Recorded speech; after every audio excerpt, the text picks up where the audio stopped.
What up, what up? It's DJ Loop, listening to Fresh and Direct. It's about that time, 10 p.m., time for my special interview. They're all special because I got some very special guests all the time, man. Milwaukee's full of talented artists, but tonight it's all about Brown's Crew. What up, y'all? Hey, gang, gang. What's going on? So you guys, I mean, really? I'm going to ask you the hardest questions that I've ever asked at anyone because I already know you guys. So, I mean, let's make it fun, you know? Let's make it real fun, make it fresh and direct. So, Chris and Sebas, duo of Brown's Crew. I mean, I know that you guys are Mexican, Brown's Crew of brown people. But what made you guys actually want to make music and be that representation that we just don't really have in Milwaukee for brown people? I think I thought you were gonna ask me something like super hard, like you know, like do I ever cry at night when I'm by myself? That's what I was expecting. But no, that's a good question. I think that actually, like, luckily, I think there are people that are doing, like putting on for the culture here in terms of like, especially like we're talking about brown people. I think when we were coming up and first trying to get into music, we saw people that were doing big things and we're like, hey, we could do that. Looking at like Oye when he was here in Milwaukee and making music and thinking like, dang, that's somebody that we could look at and kind of hear parts of our story being told. I think the music that like Kame One was making, what Cypher Squad was doing back in the day, was all stuff that's like, yeah, like people are telling stories from our side of town, and we got our own story, our own perspective of that, and we want to get it out and share it. But why educate the youth though? Like, I see so many artists who are putting out this music, putting out the content, but what makes you guys want to take it to that level where you're educating and you are being that direct line of representation and going out there, being in front of kids and being like, hey, we're brown, we're proud, and we can rap, we can do whatever we want? Why that? Yeah, I mean, at least for myself, it's a pretty natural process. It's not really something that I particularly have to really keep in mind as I move along in my own creative process. And so I guess just really, your first question kind of leads off of that, right? About like why we do what we do, or why the Browns Crew, why repping that so hard. And it kind of ties in together about educating yourself about, where you from, where you want to go. And just like who you are as a person, coming from a different land, a different language that our ancestors don't speak. It's a lot of relearning and kind of creating an identity that was taken so long ago. So I'm just really inspired by that, and just trying to share that with youth as well, and letting them know that if they feel a certain type of way, if they feel lost, like it's normal, because we were not supposed to necessarily be here to thrive, like, so to speak, so I think education is a big part as part of that empowerment process, and it's just so dope that music is a vehicle for us to do that. You know what I mean? People do that all the time through different avenues, and I think for us it just happens to be music. Yeah, I really like our homie Justin plays keys with us in the band. Shout out Justin. He always quotes Marcus Garvey and says, people who don't know their history are like trees without roots. And we want to see people thriving. We want to make sure that they're grounded in something, that they have roots. So when it comes to kind of that, like when we're talking to younger people or even older people or people our age, it's that making sure that we're staying grounded, that we're remembering what's important, and sometimes it's relearning things. It's a knowledge that we once had that we don't have anymore. And getting in touch with that. So for the people who just tuned in today for Brown's Crew, or for the people who didn't necessarily know who these guys were, not only do they perform together by themselves, with just instrumentals and that, but they also have a live band, and it's a diverse band full of, instrumental, people who are multifaceted, can play many different instruments, but it also is many different skin colors, many different walks of life. So it's very diverse. What made you guys want to, rock with a band? What is the need to have the band? Obviously, it sounds great live, but you could have just skipped right through it and been like, hey, we're only going to rock instrumentals with the DJ. Yeah. Why is it necessary for you guys to have that? Yeah, and I'm sure, Chris, we both have a list of reasons, but obviously a live band just adds to the energy of live performance. But in particular, I think a big hurdle for us has been being able to collaborate with a particular sound that we feel is a good representation. So we've been, making music and rapping over beats for, 5+ years. And it was starting to get to that point where we kind of, like we were talking about identity and just kind of like a sound, trying to look for particular sounds. And so through playing through gigs, open mics, and just mutual friends, we ended up kind of creating this little family, a little band where we would just kind of jam. And it continued to evolve through there, where we were able to fuse our ideas with, their ideas and different sounds and, like you said, different backgrounds. And when you're able to mix that in a pot and make something real hot, it's going to come out pretty tasty, So they definitely enable us to really drive and execute a lot of our visions and sounds. And so I think that's just a huge advantage for us, because it gets our not only our point across, but the sound too, so. You guys have been making music for so long that I feel like I have heard like your style gradually kind of change and come to a point where it is now where you are blending these different types of music and making your own fusion. So what would you guys call that now? Like cumbia fusion, kind of like rock? What can we call it? Yeah, it's all over the place. Like you said, that's something, it's the band's fault. I'll blame them. No, like going kind of back to your previous question and addressing this, we have a really talented group of guys, and all of them kind of came up learning music differently and have different taste in music. Like we got Miguel Sanchez on bass. He came up playing with rondalla and a lot of traditional styles, but he's super diverse taste in music. Juan Alvarez on guitar. He's kind of like our rockero of the group. He likes some real heavy stuff, and he'll shred, and he brings that nasty electric guitar to us, and that's like kind of like the rock element. Whereas Miguel, with his bass lines, he can get us into that cumbia. Justin Finner, this man, jazz, R&B, soul kind of background on the keys, but somehow just listens to something a couple times, and he was playing cumbias. We had him playing norteñas the other day at our rehearsal. That sounded fire. Yeah, man, this guy put the accordion on the keyboard and started playing. They told him play a fast polka, and so watch out for that brown screw corrido. We got Mr. Jonathan Laws, which I don't know, in my mind is the best drummer in Milwaukee. Yeah, you can say that. Say that proudly. I'm not doubting it. I'm just saying, like, you guys got the best drummer. Wrong. Yeah. This man is a beast. He could play. He played with metal bands. He plays in churches, or played in churches. Plays with us. Do hip hop. Do all different genres of music. Again, also very diverse taste. And then the newest element musically, we got Mr. Alejandro Santiago with us, doing tearing it up on the percussion and congas, and so that brings that different kind of Caribbean feel or tropical feel with the percussion, timbales and cowbell and shakers, and it kind of again helps that sound take shape. So I think like when we kind of started playing with these guys, we didn't necessarily think like, oh, we're gonna form a band. Like my goal, I told these guys, like, my goal is not to be like the leader or a member of like the greatest band of all time. Like, I want to be one of the greatest rappers of all time, greatest songwriters, composers, and all. Whatever I do, I want to be great at it. Yeah. but right now, having the band and what we're doing with these guys is, I think, allowing us to do that. And again, they're super talented.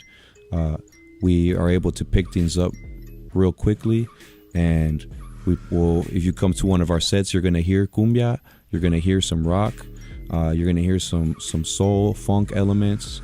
So, that's. Shout out to those guys. And just to add to that too, man, working with other talented musicians and artists and stuff like that only kind of elevates everybody in the group, you know, kind of the accountability, the learning from each other, the all those little nuances that just kind of helps you take it to that next level is definitely apparent when we share that same space and we're able to kind of build off of each other and things like that. So that's another, I think, key element too that kind of just keeps us going too. Let's talk about your fans, because you guys have some of the most dedicated fans in Milwaukee. Every single like one. Your fans are the bomb. Like, if I could swear right now, like, because I'm like, I really believe that. Like, you guys have the best fans, because everything you guys need, the votes and stuff, they're on it. They're on it, which has led you guys to win your place in like I just said it like a white person. Rido Fest. It happens to me too sometimes. Rido Fest. It's that radio voice, you know. You're like trying to be like professional, and it's like, oh wait, no.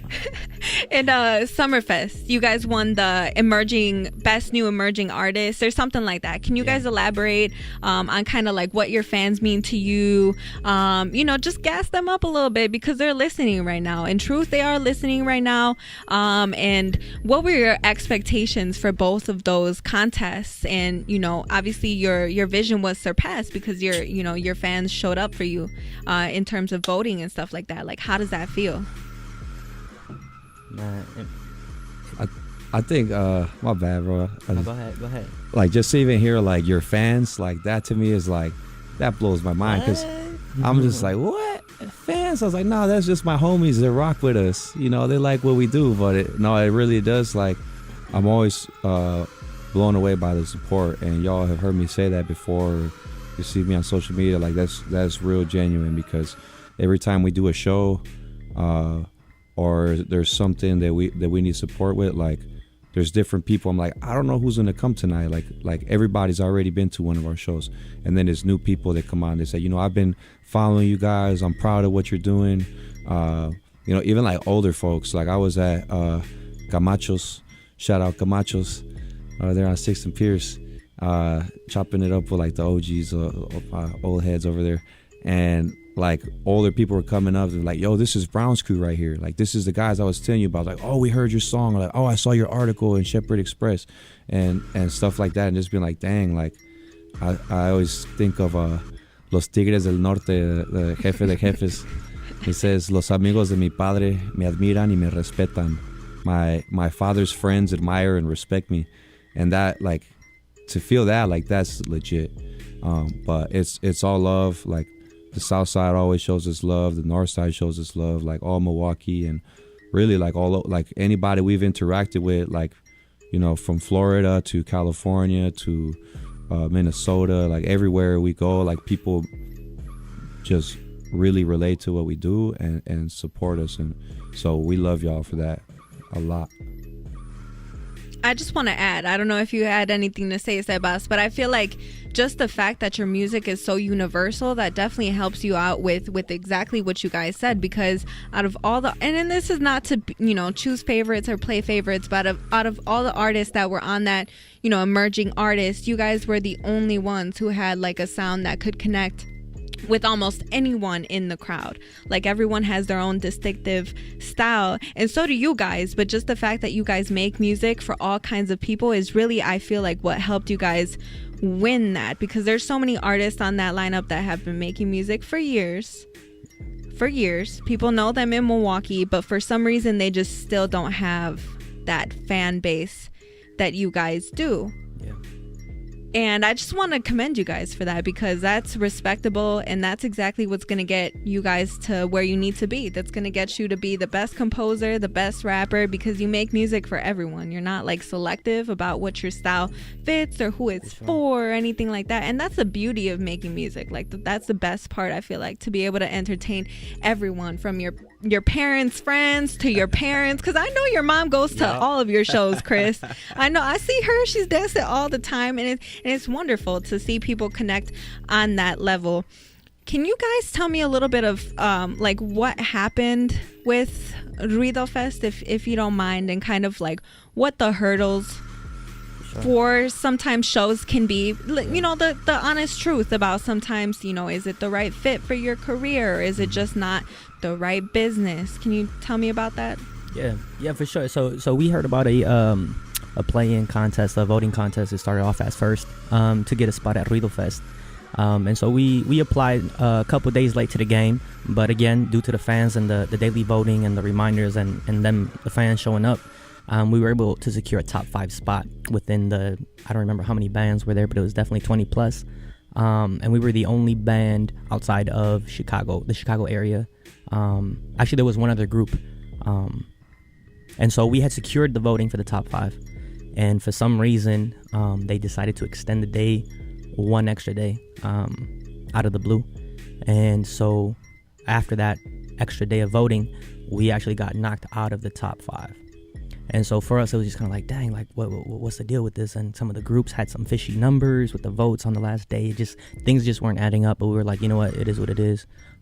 We contacted, you know, the curators of the event, and we actually ended up securing a spot in that top 5. So we did go to Chicago to perform. Shout out to the band for making that trek too, and going for not even a paid gig, but just a performance tryout per se. And down there, you know, the vibe was awesome. Gave the band a little bit of taste of how it would feel to travel to play outside of the state as a group. So that was a really cool experience. To make a long story short, because there's more cooler, more important shit to talk about. But essentially, I thought I was pretty satisfied with our performance, and we kind of picked about very diverse songs for our set list. It was only about 20 minutes, so we wanted to showcase a little bit of everything that we got right. So we had a rock song, we had some hip hop, we had the cumbia in there, and obviously, you know, some gutter hip hop, a little bit of everything. And so at the end of it, I guess our set was a little bit too hip hop heavy. Ruido Fest is a predominantly rock, alternative kind of festival, and they said at the moment there just wasn't a proper, I guess, slot for us to slide us in. But hey, maybe next year we'll be, you know, on their radar, and we'll get a call or something like that, or we could follow up with them. But it was a good experience regardless. Met some good people, met some awesome bands. Shout out to the winners of that contest. But yeah, it just kind of made us hungry, and it made us realize too, being the only group not from Chicago, and people still rocking with us that had never heard of us and things like that. And the fans that voted, like you said, come to one of our shows, you'll see old, young, all different colors, all different sizes, just people rocking with it. Because it's funny you say Universal. We had a jam session or a rehearsal where we just jammed for a bit, and our bass member named the rehearsal just World Jam 1, World Jam 2, because all of our jams were just, you can't categorize it. It's just kind of people playing what they feel and their influences, and it just comes out. So I mean, we didn't get that spot, but I still feel like we headed in the right direction in terms of people really rocking with us, you know. So hopefully we learn from that experience, and I don't know if Chris wants to add anything to it, but it was definitely a roller coaster of emotions, you know. So yeah, I agree with Sebas 100%. The only thing I was gonna add was that we played that rehearsal, we didn't get it. The next day, we got the confirmation from Summerfest that we were playing. True. So, karma. Yeah. So yep. That's the world's largest music festival. So Ruido Fest would have been dope. That would have been tight. But guess what? We got picked for the world's largest music festival, and we didn't have to go audition for them. They reached out to us and confirmed that they wanted us to be a part of that Emerging Artist Series. Yeah, and I know, you know, from knowing you guys and kicking it with you guys, that you guys literally just had enough content that you guys were able to reach out to Summerfest and say, hey, we've done this, we've done that. could we possibly get a slot? And, you know, they know that you guys are business, so that allowed you to be able to play at Summerfest. And that's really all it takes. You got to have that content. You got to have, you know, your business side. If you don't got a business side to the music industry and you don't got a manager, you have the wrong type of management, it's just not going to work out for you. Unfortunately, the music business is a crazy animal where you got to be able to be the business person, the musician, everything, man, the marketing, everything. And that's how you get these opportunities. I mean, so that's just, I commend you guys, because there's not a lot of people who are willing or able to do that. You know, to directly reach out to these people and say, hey, I deserve a chance. I deserve this spot. And let me tell you why. Here's the proof. So I know you guys got, you know, the proof's in the pudding. Yeah. I mean, you guys have been featured on the Shepherd Express, on Telemundo. You guys are no strangers to media. Really, I'm just so thankful that you guys are here with me tonight. Fresh and direct. Oh, thank you, Lou. Thank you. But what are the next steps? You know, everyone says Summerfest, but you guys already did that. TV, you guys already did that. Radio, you guys already did that. So what are the next steps for Brown's crew? That's a good question. Bigger and better. We Yeah. did Summerfest. We got to play Summerfest later in a bigger stage. We've been on Telemundo. Yeah. We got to be on Univision. We did, you know, whatever we do, we got to do the next bigger thing, because every show's got to be better. Because before we did that, that was the goal, you know. Last year we were like, man, that'd be so cool. We could play Summerfest. Mm-hmm. And then we did it. Boom. Yeah. And so now it's got to, you know, keep going. You know, we played down in Chicago in May. Now let's get another gig in Chicago. We're trying to work out a little Midwest tour. But we're trying to cut an EP with the band, since, you know, they've been rocking with us for so long and people love the sets that they've seen with them. We got a lot of content recorded with them. It's a matter of making sure we get the right mix and making sure we get the right feel for the overall project, so we could put that out and use that as something that we could tour on. Hit, you know, Chicago, Indianapolis, hit Ohio, hit St. Louis, Minneapolis, you know, wherever we could play, Kansas City, you know. But yeah, I bet you at home you just got a notebook with that written on there. Like, not even in the notebook, tour. on the wall. On they the just wall? post it on the wall, like there, like a timeline. Yeah, that's good. Yeah, I told the fellas too. It's almost like a video game, in the sense of like, okay, like the level 1 to pass that level, right? It's like, okay, we want to play at Summerfest. We want to have at least 2 to 3 gigs a month. We want to put out this, put out that, have content. And so the goal now is a year from now to not be doing the same things that we're doing now, right? So like Chris said, just leveling up every aspect of what we're doing. And Chris and I, kind of being the rappers, the marketers, the bookers, it's a lot of different hats. So it sometimes gets hard, but at the same time, it just makes us be that more sharp and focused. And like you said, knowing the nuances of certain things, how to approach certain people or certain businesses, how to shoot out that email to that particular individual by doing your research, or just knowing how to, you know, like you said, that business etiquette, you know what I mean? People do remember that. You know, if you play a gig and they have a good experience with you in the band, they're going to remember that, especially if they have other bands that are not so good of an experience. So let's talk about music, and we'll start with you, Chris, and then we'll go that way. Who are some of your influences? New, old, cumbia, rap, trap, don't matter. If you were to say, look, these 5 artists made Chris who he is, who would they be? Who influences you to do what you do? I know people are like not gonna like this, but if it's no Kanye West, it's no Chris P. That's just real. I was just like, College Dropout came out. I was like, maybe like 11, 12 years old. I remember me and Joe, my cousin, used to be bumping that at his house all the time. And that's what made me want to write. Seriously, like, I got really into spoken word because of that. I got really into wordplay because of that. And then just like every album this man put out is just different and genius, and huge inspiration for me. And, you know, whatever he's going through, it's unfortunate, but I can't like undo the fact that he influenced me because of like who he is now. Like, I don't have to agree with everything he does, but the reality is that was formative for me. I listened to a lot of different stuff growing up. I mean, my dad would have like Sade Adu playing in the house, Roberta Flack. My mom would have like Gloria Estefan. She'd have like Luis Miguel, Los Panchos, you know. So for me to narrow it down to like 5 would be hard, but definitely like my writing, I would say Kanye, Andre 3000, Biggie. You know, I got a lot of family on the West Coast, and so like I was growing up had to like front that like I thought Tupac was better, but I'm sorry, like that flow is the greatest of all time. But yeah, just like other artists, Café Tacuba I think was a big influence for me, just because they're all over the place in terms of genre.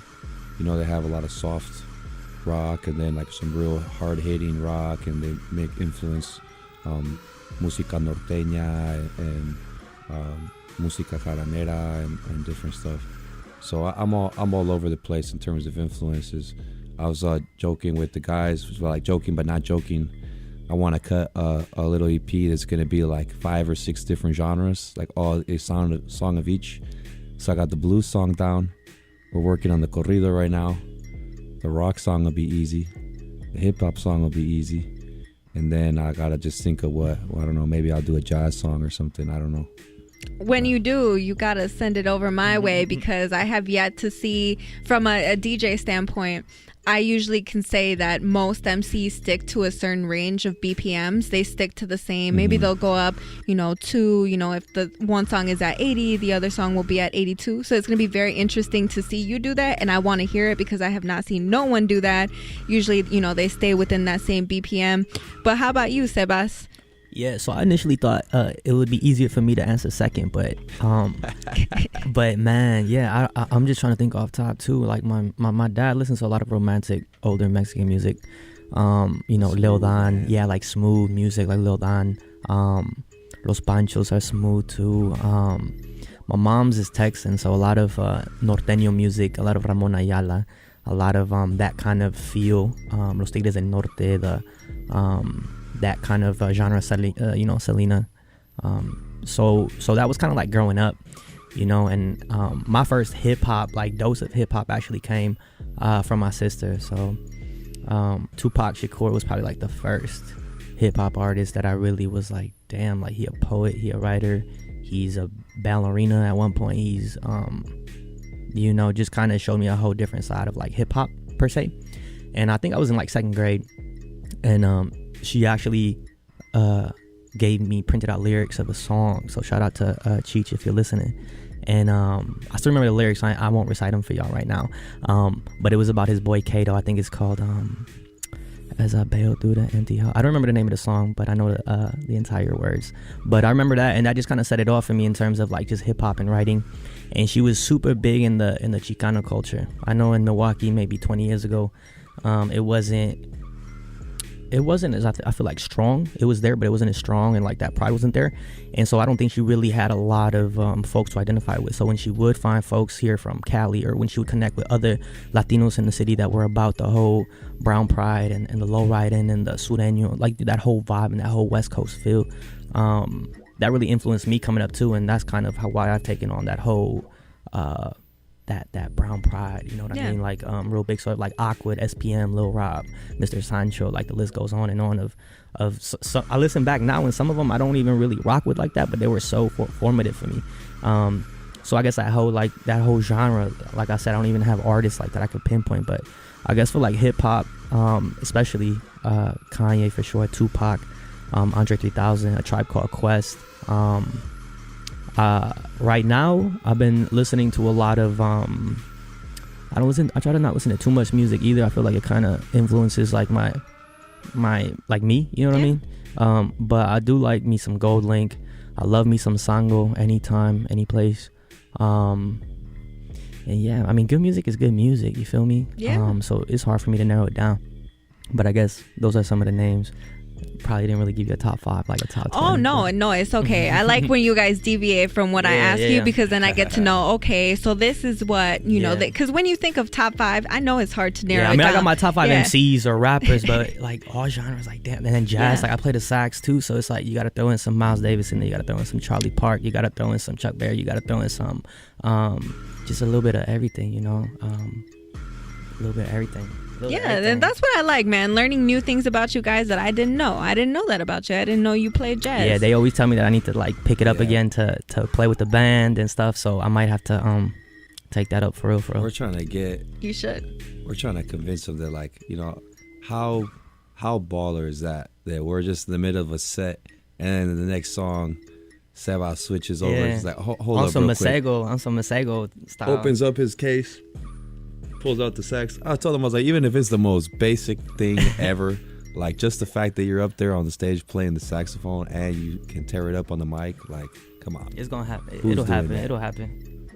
So I know you guys both are highly educated. You guys both went to Marquette, but what was really, I guess, the reason that you guys chose to not stick with that kind of, ordinary 9 to 5? I know you guys both have jobs, but I know you guys are pursuing this music thing heavy. So I know that this is what you guys want to do. It's apparent. What keeps that drive going, or what made that drive so strong? Because I'm sure it must have been hard for you to maybe let your parents know that this is what you wanted to do, knowing that you guys both have college degrees, or just like maybe a mental leap where like, hey, I just spent all these years in my life not necessarily doing what I love, and now I have to all of a sudden submerge myself into this thing where, you know, it doesn't require the education that I just attained. That's the hardest question of the night. I could start on parts of that. So I'll try to pick some pieces apart from it. So in terms of learning from the experience, so like everything can be applicable, I guess, to what we're doing now, right? So, for example, learning how to operate in a room full of people that don't look like you, who probably don't come from the same background as you, and probably who don't have the same worldview as you. So, learning how to operate, keep your friends close and your enemies closer. So, I think, for me at least, learning how to move, in a room full of usually older white men, rich white men, and also having my foot where I came from. So it kind of gives me that, I feel like, that balance too of knowing how to drive in both worlds. In terms of pursuing the music stuff, my folks have always been pretty supportive of what I wanted to do, as long as I do it wholeheartedly.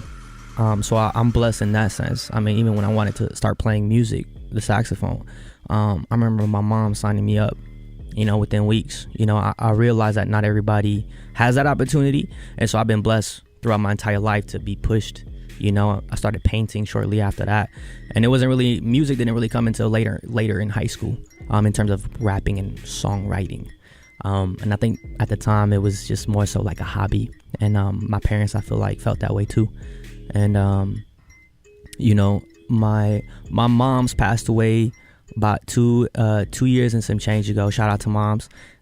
So she wasn't really present when I started taking this a lot more serious, but I know that she's still along the way with me in this process. And my pops is nothing but love and support, going up to the shows when he can, and just showing love and letting me know that he's proud of me. And that to me means more than anything else. Like if I can make my immediate fam proud, and that for me fills me up with a lot of what I need to keep going.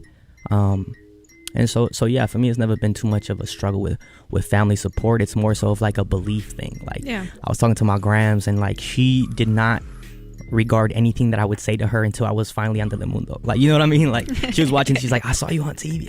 I'm like, yeah, I played that. I was like, I played at Summerfest too, And she's like, I know, but you were on TV. So it's just like, it's cool because I get to kind of like be chill with my with my grandma. Like, I'll be chilling, and it's no like, oh, what are you gonna do next or this or that. It's just like, just on some relaxed, chill stuff. No expectations. It's so, I mean, it's love from that end. So I'm real grateful for that. Yeah. Yeah, I think for me, a lot of I really like what Seba said about like knowing knowing your enemies or something. But not that they're all enemies. It's just right. But I think we can all relate on that. You Yeah. know, you got to see what the competition is like, and you got to be able to stand right next to your competition and still have something more or the same. So I feel that. But I think for me, like a lot of times in my life, I just kind of was like doing like what I thought like I was supposed to do. Like, oh, this is, you go to high school and then you go to college, and then you go to college and you get your degree, and then you go get a job and you make money. And that's like, I think from a lot of our families, a lot of people in our community, that's like the thing, like, oh, you got it, like the goal, like especially like a lot of immigrant households, the goal like for the parents is like, I want something better for my children. And I think that's natural for all parents, but I think it's especially the case in immigrant households and a lot of low-income communities and folks who've been marginalized. Like, I want my kids to have something better than me. I don't want them working these jobs that I've had to work. I want them, my mom, she always had this idea of like me like dressed really nice and like working in an office and like stuff like that. And I got to do that. I had some really rewarding jobs that allowed me to work with the community and work with young people, work with older folks, work with all different walks of life, and try to create an impact in the city, something that was very real and tangible. But at the end of the day, I was always working for some organization that was really like, if those issues don't exist, that organization doesn't exist. Like there's some benefit for them to like have the status quo, like for things to not change, and that always kind of stuck with me. Or like knowing that I'm always having to think like, oh, I'm representing this organization. Like, I don't want to represent nobody but Chris P or Brown's crew. Like that's how I want to move in the world. And so having left kind of like the nonprofit sector, it's been a grind. I mean, I'm not going to sit here and tell you like, oh, it's been super easy. I wake up every morning and do whatever I want. And like, nah, like Sebas and I both hustle like hard every day, looking, how you're going to make that next dollar. But that's how we were raised. Like, mama didn't raise no chumps, that are just going to sit around and wait for money to fall in our lap. Like, we're going to go and find that. And again, I think in this past year, I feel so much more like myself. In fact, my brother Agu, who's here with us right now. Shout outs to Austin P in the building. Agu, artista, check him out. Yep. He's super talented, painter, printmaker, sculptor, human being. We were just talking about like, how good it is to not really think about, like, be concerned about what other people are thinking about you, and just kind of do what feels right to you, what feels natural. And yeah, this past year has allowed me to do that a lot. I just want to take this opportunity too, because I remember a conversation that Chris and I had, and it just him talking about how much happier he is too. We both were in that world of like, what we thought was the right path, or not even the right path, but just like our paths. And yeah, man, it's just beautiful to see the love that we get in, but also just to see my homie and even myself in a better place, so it's kind of, we've always both been creative, so kind of pushing each other, but at the same time realizing like, okay, we're two creatives, we've been doing this, for a minute, like what is holding us back? Why are we feeling X, Y, and Z? So it was definitely like a good talk that had been lingering for some time. So seeing homie looking and feeling better, sounding better, has been awesome too. So I think you just gotta trust the feeling. Likewise, my dude. Like, it's nuts. Like, we're always somehow like on the same wavelength. Like, even like sometimes when we got a show, like we'll just show up and we're like somehow like wearing something that's like similar. It's not the same clothes at all because we both got our own style, but it's like similar colors or something. And when we had that conversation, we had both kind of been thinking it at the same time. And so I'm super lucky. Like there's a lot of challenges in being like a duo or being a band, because you know you don't just have to agree with yourself. But honestly, like without this dude right here, Sebas, like we wouldn't be at the level we're at, because like you talked about that business etiquette and like that marketing and all of that. Like he keeps us on task. Like I'm all over the place. I got all kinds of ideas. But you're an artist, so it's okay. Right. I'll just ride that little BS excuse. Like, I'm just so spacey because I'm an artist. Like, nah, man. We got to get this paper. Yeah, I know that. Sebas is the businessman. He's the one that replies to the emails. You're the creative guru. You're the one who's not afraid to take it there. I know business too. We've got different, Business like styles. Sebas he'll reply to the email, but I'm gonna be the one that's gonna sell you the T-shirt. Yeah. It's in his blood. Literally. Literally. We just grind different, but when we come together, that's why we've been able to have success.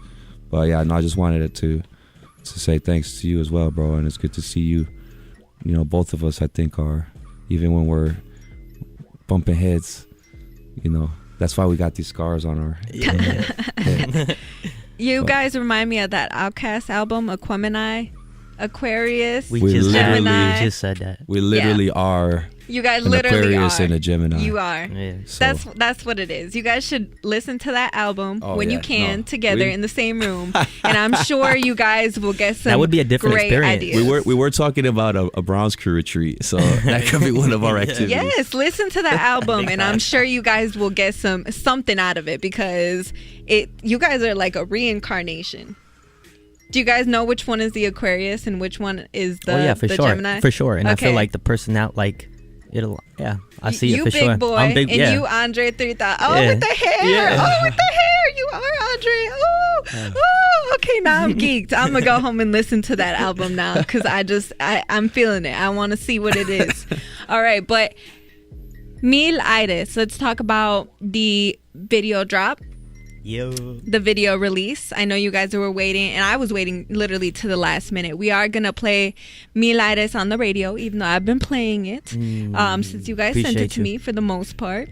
But yeah, we're gonna air it in a few minutes. But just tell me, when does it officially drop, and just tell me a little bit of background, how you feel about it, so we can get to this. Song.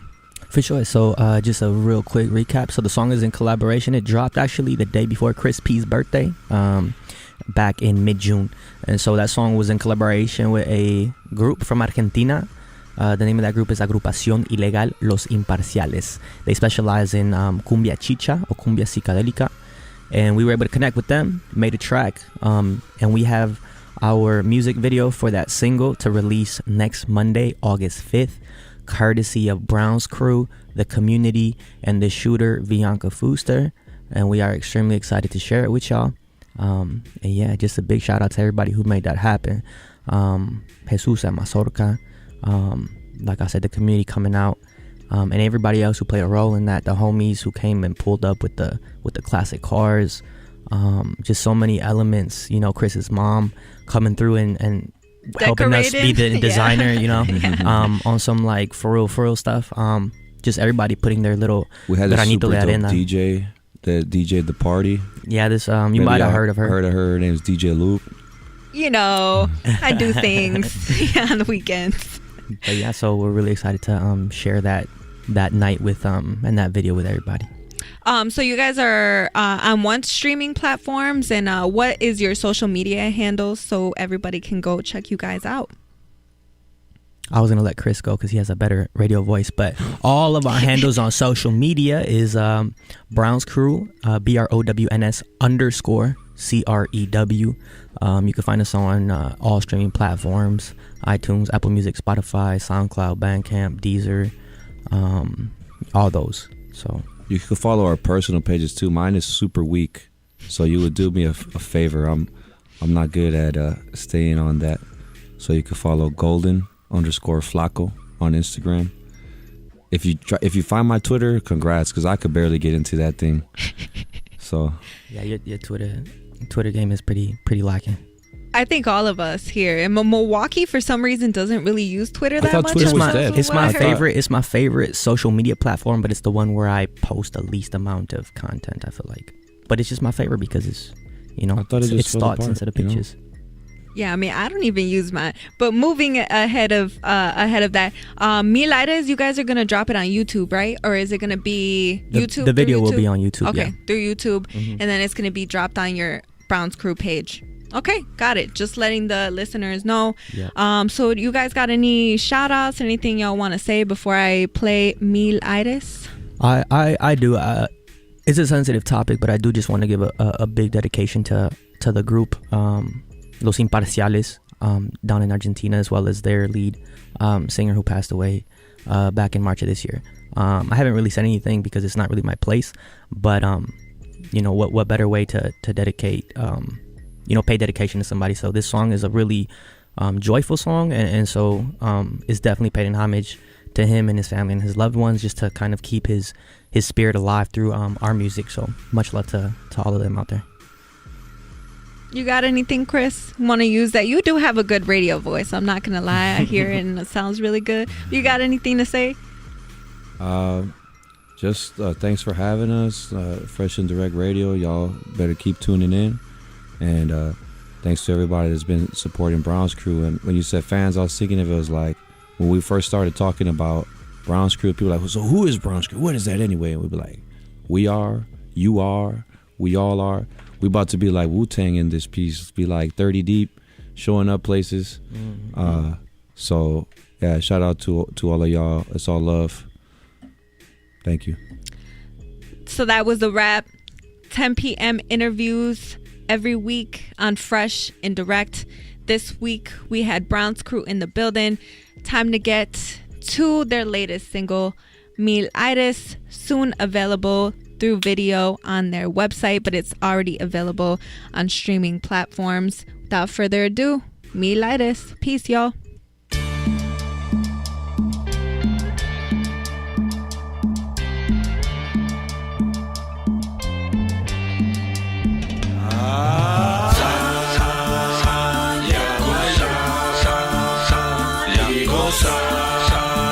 Porque esta vida no espera a nadie, chiquita.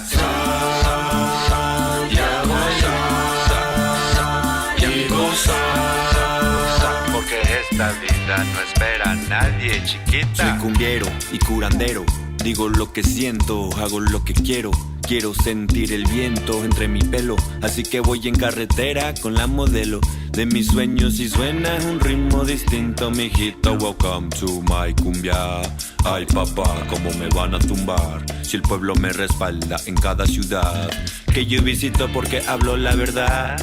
Ven a Milwaukee y te la vas a pasar a todo dar con mi comunidad. Che bola de locos que les gusta pistear, que les gusta el de pero también el jale. Nunca faltan a la chamba por ponerse muy grave. Grabamos canciones pa' solteros y padres, los trabajadores y también estudiantes.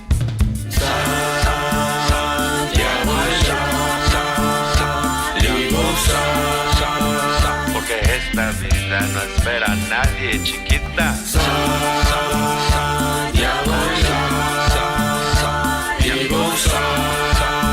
Porque esta vida no espera a nadie, chiquita.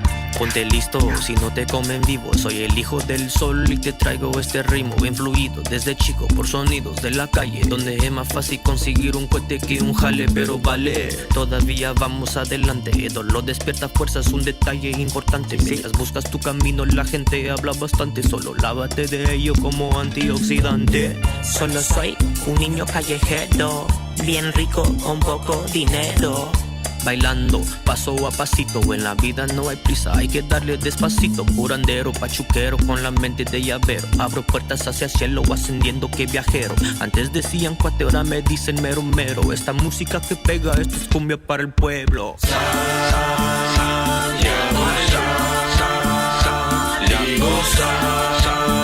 Porque esta vida no espera a nadie, chiquita.